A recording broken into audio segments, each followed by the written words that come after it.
এসেছিলাম এখন তো দেখছি একটা বিষক্রিয়া হয়েছে পুকুরের মধ্যে, সেটা কি ব্যাপার দেখি আমরা পুরো বিষয়টা আরও ডিটেলসে দেখি এবং আমাদের অথরিটিকে জানাই, আমাদের যারা আছেন চেয়ারপারসন ম্যাডাম এবং আমাদের এমআইসি সাহেব বা আমাদের কমিশনার সেক্রেটারি এনাদের পুরো ব্যাপারটা জানার পর আলোচনা হয়ে যেরকমভাবে ওনারা ডাইরেকশন দেবেন সেই ডাইরেকশনে তখন আমরা আসবো।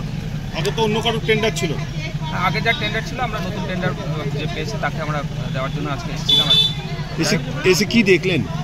এসে দেখলাম যে এখন মাছ ভেসে উঠেছে এবং বিষক্রিয়া হয়েছে আর কি, এটা ব্যাপারটা এখন আমরা জাস্ট নিয়ে এসি 10-15 মিনিটের মধ্যেই জানলাম। তো আমরা ওই জন্য কিছু না করে আমরা ব্যাক করে যাচ্ছি।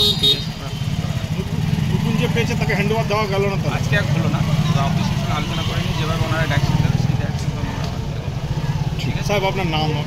আমি দেবব্রত ভট্টাচার্য।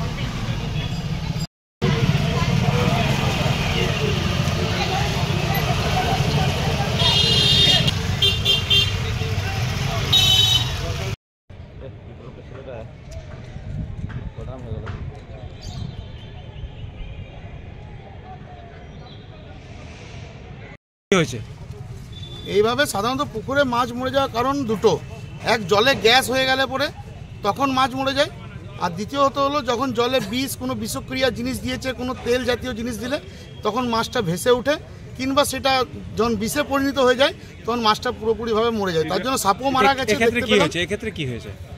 এই ক্ষেত্রে এখন যা সিচুয়েশন আছে এর মধ্যে আমরা যা শুনেছিলাম, আমি নিজে একজন মাছের ব্যবসাদার, হ্যাঁ, তা শুনেছিলাম যে জলে নাকি তেল দেওয়া হয়েছে, ঘাম তেল, কিন্তু ঘাম তেলটা আদৌ তারপরে কি দিয়েছে সেটা জানি, কিন্তু যেভাবে মাছ পাড়ে পড়ে রয়েছে, মরে রয়েছে, সবাই দেখাচ্ছে ভিডিওতেও যে বড় বড় আমেরিকান রুই, সাপও রয়েছে, তো বিষই দেওয়া হয়েছে।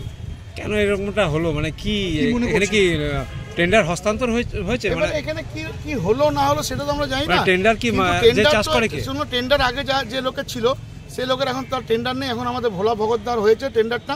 সেটা আমরা বলেছিলাম যে আমরা দেখে বোধে আমরা মাছ ছাড়বো, আরে তো মাছ আজকে ডেটেই যদি এরকম বিষ ফেলে দেওয়া হয় কিংবা তেল ফেলে দেওয়া হয়, তাহলে আগামী দিনে সেই লোক এই পুকুর যে টেন্ডারে নিয়েছে সে কীভাবে মাছ ছাড়বে?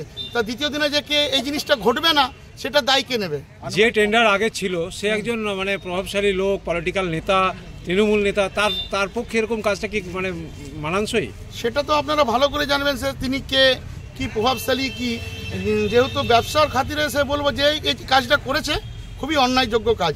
আমরা শুধু অন্যায় ওইটা বলে নয়, এখানকার পাড়ার প্রতিবেশীরা, এখানকার মা বোনেরা, দিদিরা, ওরা শুধুমাত্র ওদের এই পুকুরটা নিয়ে সম্বল, চান করা থেকে শুরু করে, বাসন মাজা থেকে শুরু করে, কাপড় কাচা থেকে শুরু করে, বাচ্চারা স্নান করে, তার সঙ্গে সঙ্গে এই মন্দিরের এখানে মোটামুটি 20 থেকে 30খানা হাঁস এই জলের মধ্যেই খাওয়া দাওয়া করে চড়ে।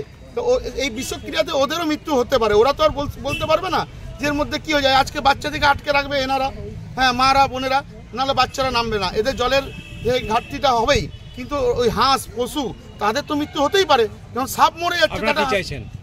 আমরা চাইছি অবিলম্বে এটাকে যে করেছে তাকে পুরোপুরিভাবে, যেভাবে আজকে ডিএমসি কর্পোরেশন থেকে লোক এসেছিল তারা মানে ক্লিয়ার করুক যে জিনিসটা কি হয়েছে। তারপরে যার নামে টেন্ডার হয়েছে ভোলা ভগতের নামে, তারপরে উনি চিন্তাভাবনা করবে। আমি অন্তপক্ষে আমার পার্সোনাল দিক দিয়ে আমি বলবো ভোলাদাকে যে এটাকে যতক্ষণ না পর্যন্ত ক্লিয়ারেন্স হচ্ছে ততক্ষণ আমরা এটাকে দাদা আপনি এই টেন্ডারটাকে মেনে নেবেন না। আপনার নাম? আমার নাম পল্টু দেবন।